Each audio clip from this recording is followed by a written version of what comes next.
Mayroon po ako ritong statement mula sa Iglesia ni Cristo.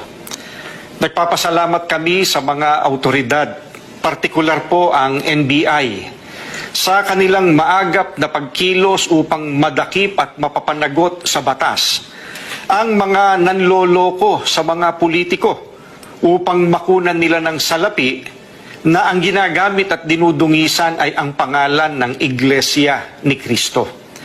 Nakarating po sa aming kaalaman sa pamamagitan na rin ng mga kandidatong lumalapit sa amin para hilingin na sila ang aming iboto na may mga taong nagpapakilalang di umano ay kaanib ng iglesia na kumausap sa kanila at nangakong makukuha raw nila ang boto ng iglesia kapalit ng salapi.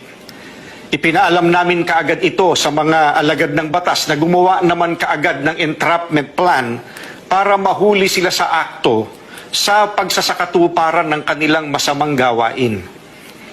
Binabati namin ang mga operatiba ng NBI sa kanilang mabilis na pagtugon.